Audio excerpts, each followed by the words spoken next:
I'm Abba's Girl Family. Welcome back to the channel and the conversation. I am your host, Royalty. So let's get into this week's discussion.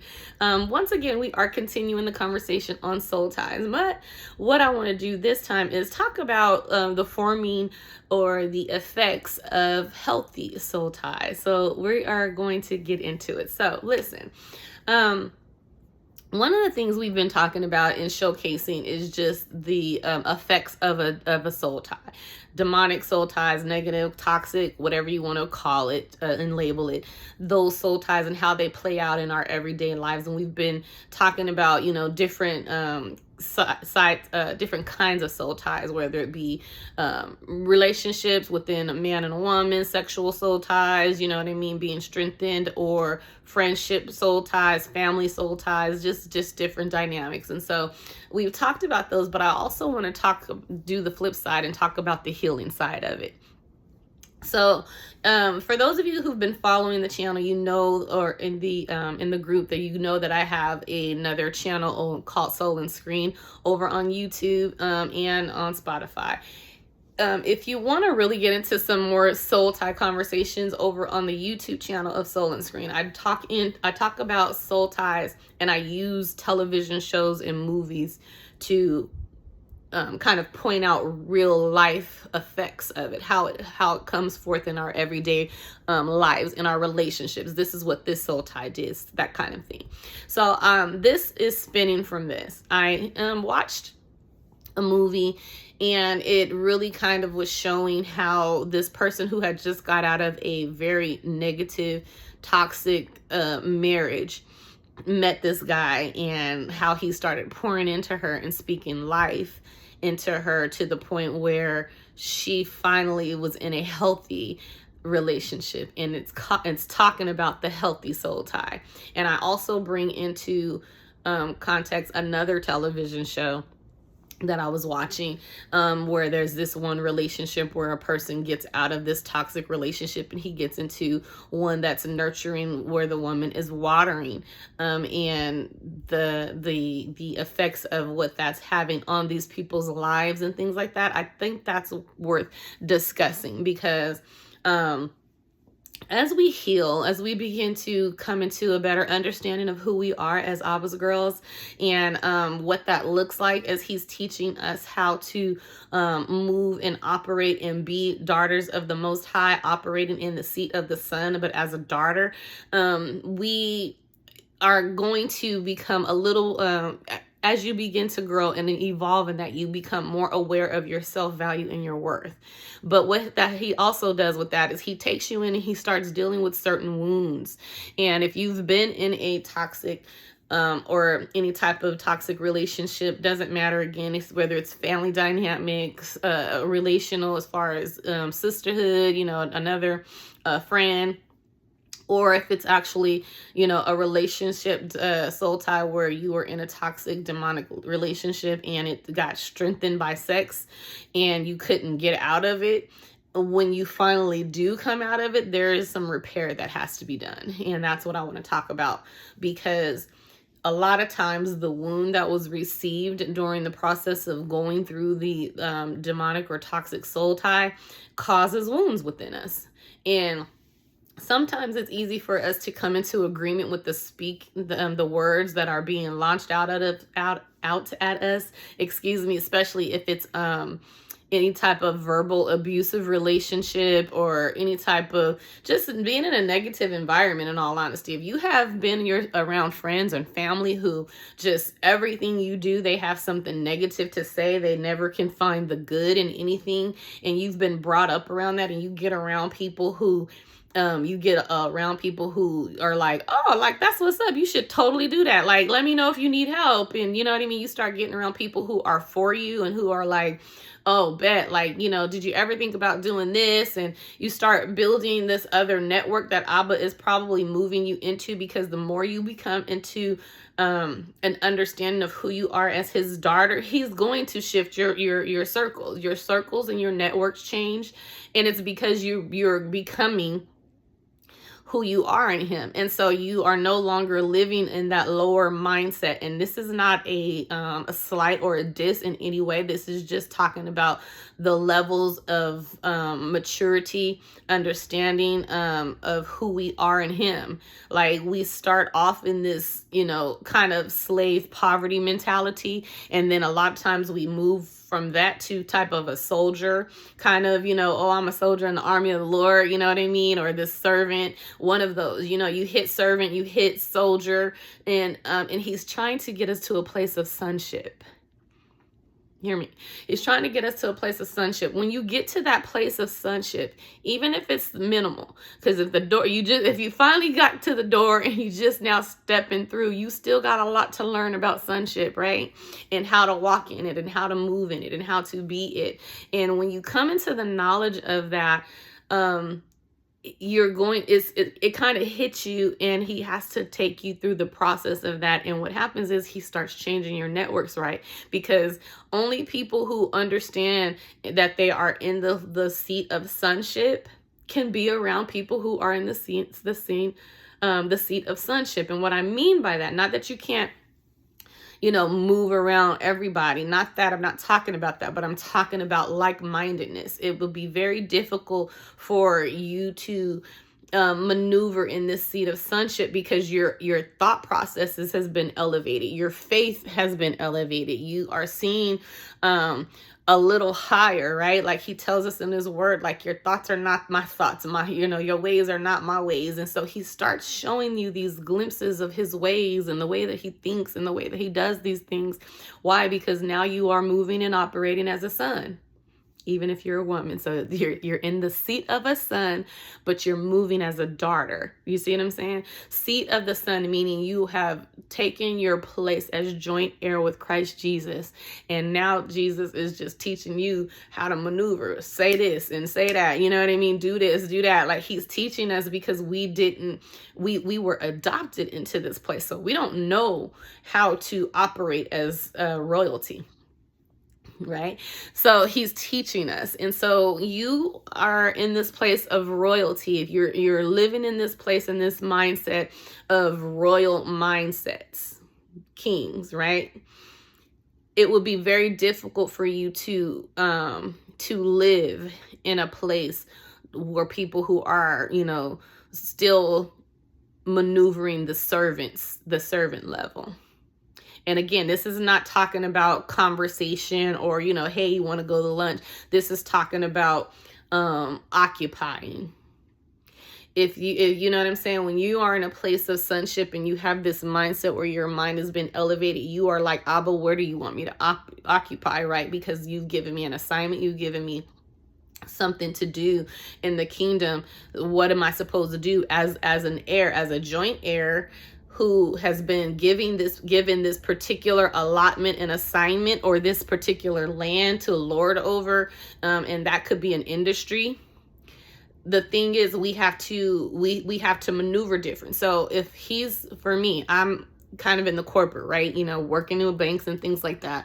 So if that's a place where he's like, Tiffany, I want you to go occupy, got you, then that's going to put me in this different network of people where I'm with a lot of people who are in that industry, and those who may be in different, a different mindset.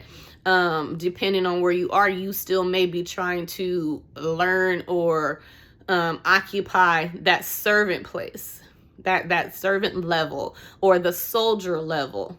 You know what I'm saying? So we're all growing and moving up, but it's just if that person is still operating as a servant and learning what my rights are as a servant, then it's going to be different for us to, really kind of like, bring you up here, because it'll kind of be culture shock. So he has to teach us about those things. Now, what does that mean when it comes to healthy soul ties? It means that, so friends, right? Like if I have this friend who's moving around and operating and still navigating and learning to occupy the servant seat or servant level, then if I try to pull them up to the seat of a son, that level, then it could be culture shock for them.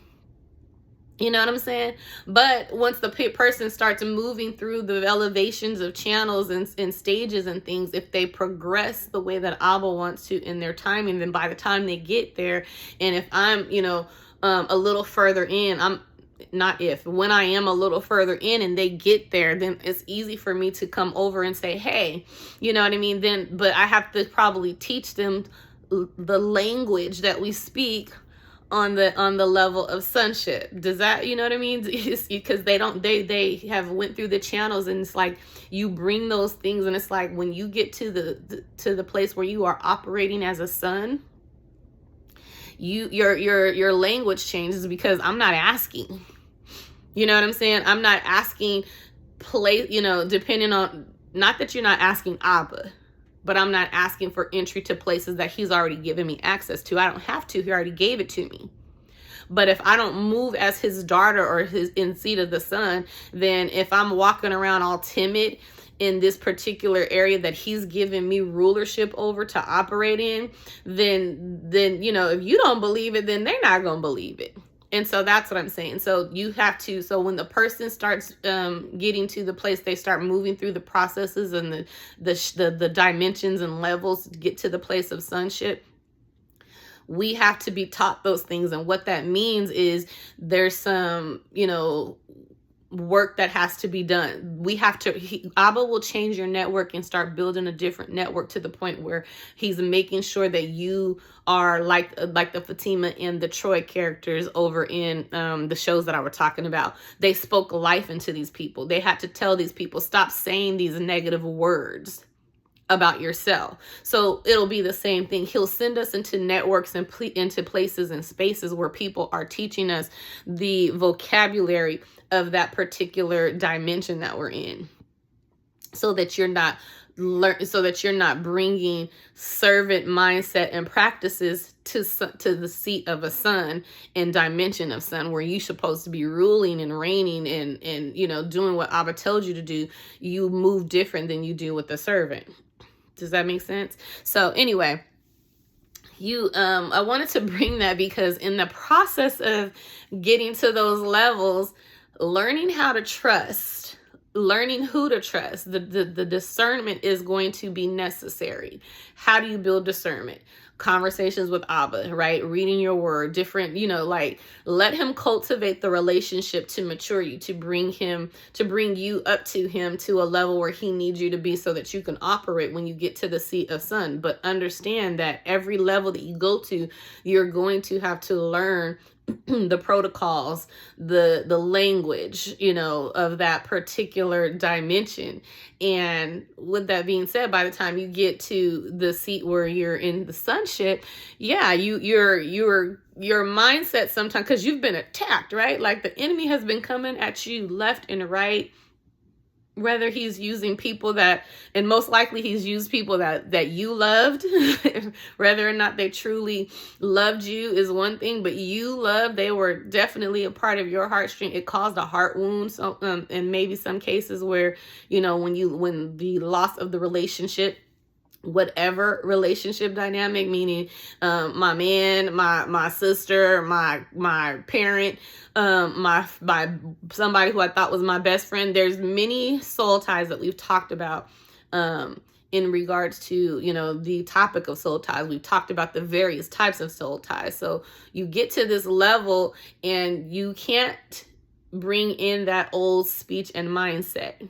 Meaning you can't bring that over, talking negative, because when you get to this certain dimension, you really do start seeing your words materialize so quickly. So you can't get to the seat and dimension of son and be talking negative servant speech. Because if you do, you're going to manifest some stuff that you're going to have to war with. And so you have to learn that. And he's going to send people around you to, help you navigate that. But also understand that there's going to be the enemy there, as well. So you're going to have to really tap into your relationship with Abba to a different level, with the Holy Spirit, with Jesus to a different level and degree. Because there are going to still be people there who, you know, don't don't appreciate the fact that you understand who you are and what you're doing here and some of that, and that ain't got nothing to do with nothing. Abba told me I'm supposed to be here, so I'm here. So you're going to have to watch, you know, and learn, but don't be so closed down, and watch what you're saying and understand that he will send people who are going to absolutely, like, you know, let's do this, like come behind you and come beside you. Let me show you how to do this, and you should expect it. And why? Because he's placed you in, remember, you're on this place where, you know, you understand who you are. You're walking in who he's called you to be. And so people on that level, they're on that level. Now, if they truly do understand who they are and what Abba has given them to steward on that level of sonship, then there should be no competition, because you can't do what I can do and I can't do what you can do, but I can help you do what, you know, that is very much so necessary for the iron to be sharpening iron. But there shouldn't be the competition, because he placed something in an assignment in each of us that we need one another, but it's not necessary for you to compete. It's just not. And he didn't mean for us to do that. Now, we come to the world standpoint, and you do understand that there are some brothers and sisters who compete because that's kind of how their family, their parents grew, you know, raised them to be. Abba's not like that. Like, there's certain characteristics that we were brought up in, that we were taught, that we can't, and we have to figure out like which ones they are, so that we can stop projecting them on Abba, because he's not our parents. Is rather how good and lovely or how horrible it was, he's not them. He's higher. And so for me and my brother, you know, I use that, I use us a lot, because my mom had one boy, one girl. And so we didn't have a lot of competition, because I didn't have to share my clothes. I'm also a few years older than my brother. So guess what? I didn't have to share clothes. We rarely had to share like toys. Like, if anything, it was like a video game or something like that we had to share, but we had our own. And so there was not a lot of competition within the household because of who I am as a girl and who he was as a boy. Now you go into the kingdom and you run into people who, you know, I'm not talking about healthy kingdom ambition. I'm not talking about that. I'm talking about actual competitiveness, where you start giving false information, or you trying to help, you know, lead somebody down the wrong path because, we kind of be talking about the same thing and everything. Like, that's not how the kingdom works, right? And so we have to be mindful and understand that as well. And when he moves us to that new place in space of elevation of son. So anyway, I just kind of want to talk about those, because he's going to start building healthy soul ties with us. For those who have experienced, and most of us have experienced, some type of toxicity in a soul tie, whichever relationship dynamic. But he's as you grow and you maneuver up to the different dimensions and elevations that he's bringing you to, understand that it's going to be necessary for you to watch your words and not take on the mindset, the words, and be mindful not to default to those negative words and speeches that, you heard from your enemy in the past, you know what I mean? On past levels as well, because it'll come. Like, the enemy's going to try to come and get you to forfeit your stance on this new seat as a son. And he can get you to do that by coming into agreement with the negative words that somebody spoke to you when you were wounded, as you're in the process of healing and growing and evolving into who Abba has created you to be.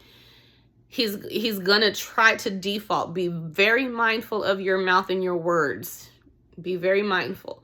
Do not say it. If it comes up, cast it down as best you can. And some people how do you do that? Let me just give you that. How do you do that? You take it out your mind. You're like, nope, devil, everything you tell me is a lie. So if you're hearing anything that's outside of what Abba told you, lie. Why would you believe a liar? You don't believe a liar on earth. Like, hear me. It's just some people, whether they're your friends or not, or even family, you just like, this chick or this dude cannot tell the truth if you pay them. you really have to have that same mindset about the enemy. Like, it ain't nothing that come out his mouth that's true. So if he's telling you this ain't gonna work and you stupid and isn't it, then you got to know that, oh, it's gonna work and I am wise than a mug. Like, real talk. Like, you see what I'm saying? Like, it ain't nothing that he's gonna say that's true to you. Now, he gonna try to manipulate the word, and that's when you go and read the word yourself. And then you'll find out that ain't what Abba meant. But Abba is going to send people, new people in your circle. So for those who have been like me in the past and a little skeptical about new friendships, you know, I never shut them down, but I'm just kind of very like mindful. Let me watch you, you know what I mean? Because of different past friendships that have brought forth wounds. Be open, but be discerning, right? Be discerning. You can be both. You can do both, and you should do both. But know and expect Abba to send people who's going to help sharpen you, who's going to help speak life into you, who's going to help and possibly be a joint partner in some way, you know, to this kingdom work. Why? Because we can't do it by ourselves. He has this whole kingdom that he is building, that he is working, and he's got plans for everybody here on the earth. There's a plan and purpose for him. Now, whether or not they came into agreement with his plan or not is not my business. It's completely Abba's. But Abba got a plan in effect. And if you are in alignment with him, then there's a portion of his plan that he needs you to do. And I need you to work with this person to do it. And that's going to mean you trusting some people. That's going to mean that you learning how to maneuver in this dimension in seat of son that I need you to do. You're going to have to walk in like that whole imposter syndrome, and you know what I mean? We got to get past it. He put you here, that I want you here, and I want you to maneuver as my daughter. Now, with that, you do have to understand who you are as his daughter. You have to understand that you represent him. So my moves and the way that I act and things like that. And when I say act, I don't mean portray, like fake it. I mean the way that you actually do something, the way that you move, it needs to reflect Christ. And so that in itself should make you understand that you have to have a different mindset set change. Now, with that being said, I honestly don't know that you can get to the place of son if he's not already taking you through those places and spaces. And so it doesn't matter which place that you're moving to, whether you are coming into your salvation and your understanding and learning how to become a servant, and then you move into the soldier, you know what I mean? Like, and then you move into this sonship. Every level you're going to have to experience different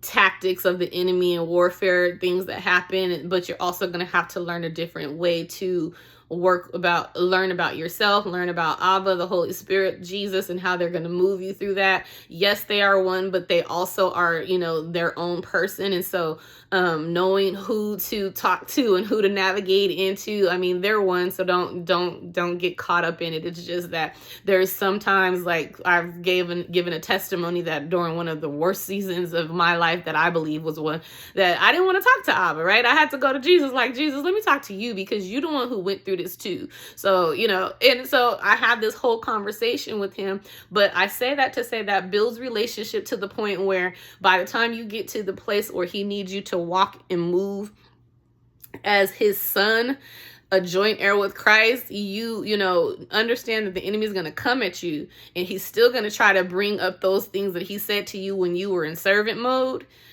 to get you to come into agreement with, so that can interrupt your power, your position as son, and even kind of manifest itself. Because as I said, it seems like when you get to this place of sonship, you really start seeing those things manifest, those things that you spoke manifest quickly. So watch what you say, and understand that Abba is getting ready to bring those of us who have experienced some really toxic soul ties, the effects of that it's had on our lives. If he's getting ready to maneuver us to a place where we start experiencing the healthy side of a soul tie. And that's why I wanted to bring up, what that looks like for those of you. I feel like almost everybody has watched Why Did I Get Married? But if you haven't, please go watch it, because it's just such a great way that Tyler Perry, I believe ABBA used Tyler Perry to write the story of Mike and Sheila, and then the repair, the healing and pouring into that Troy had with Sheila. Troy was the nurturing, healthy soul tie that Sheila experienced, and just watching him talk her into that, walk her into that. I don't want you, don't talk to me like you're talking to him. I want you to not speak those negative words of yourself. I'm paraphrasing, but he was like telling her, coaching her into, if you want to lose weight, then let's go do it. Let's walk. You know what I'm saying? I would definitely say that it's a good way to see how the nurturing relationship is started. It's created, because it was very much so the beginnings of it, but look what it transformed into, even just by the end of the movie, let alone if you go to the second Why Did I Get Married To. So I think that's very good, and I would definitely say that a lot of us aren't used to, you know, navigating, coming out of a negative soul tie, going into a positive one, because it's new, right? You tend to, especially depending on how long you've experienced the toxicity of the soul tie, whether, like I said, whether it was family dynamics and I just was brought up in a really toxic environment, or family wise, and you could do nothing right, you could say nothing right. If you've been brought up in that, and then you get to this place where ABBA has elevated you, and he's worked with you, and he's molded you more so into his image and likeness, to the point where now you're getting ready to experience this, like, this space where the majority of people have this same mindset and they're speaking life, and it's like, it's gonna be some culture shock. But it's going to be good culture. It's going to be good culture shock. It's going to be good to see and be around people who believe as big as you believe, or higher, that will help bring you and elevate you up. Like, sis, like, real talk, I think you could do this. I just think you should times 10. Like, do it some more, do it harder. Like, let me know what you need. Like, to know that he's going to send you the reinforcements that you need to help sharpen you, to help bring forth this vision that he's placed on the inside of you, is so exciting. And I'm super excited just to talk about it. So the healthy side of a soul tie, that's what I wanted to talk about today. So let me know, let's get into the conversation. So let me know, have you been in a situation before, no matter different various relationship dynamic? It could be the romantic relationship, sisterhood, family, different family dynamics, or when I say sisterhood, I mean friendship, where you experience a toxic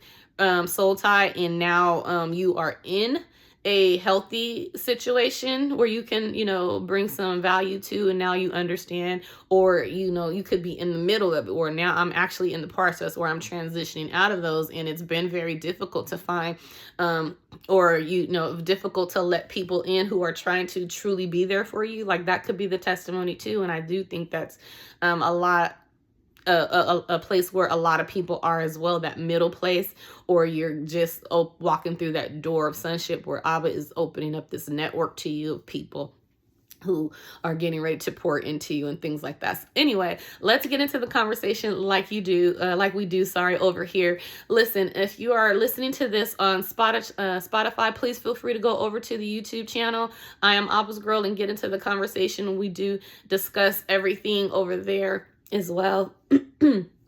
Excuse me. If you are somebody who is trying to understand, and deepen your relationship, please feel free to go over to the YouTube channel, and over in there's a link from for the I Am ABBA's Girl Stand Store, and where you can get the ebooks of I Am ABBA's Girl, From Orphan to Daughter, and that's where you will learn how to build your relationship with ABBA and strengthen it and deepen it to the point where you can call yourself daughter, because a lot of us call ourselves daughters, but we don't operate as daughters. We still operate as servants. And hear me when I say that there's nothing wrong with that. There's just a progression where he wants to bring you up. He doesn't want you to remain there.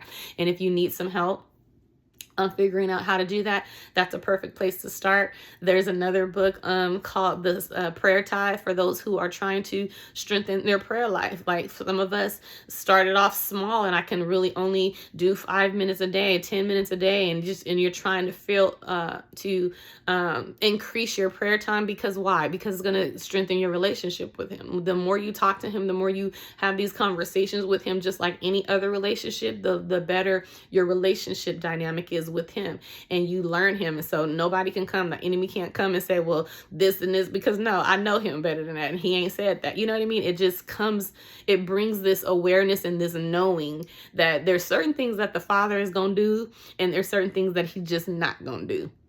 So the enemy won't be able to come in and trick you into believing that, something that he said, something that the enemy is trying to tell you that Abba said. He didn't say that. You'll know it immediately because you know him, and you know him because you spend time in prayer and worship with him. So that book is also available. But other than that, you guys, let's get into the conversation like we do. And as always, remember, I am Abba's girl, and so are you. Bye.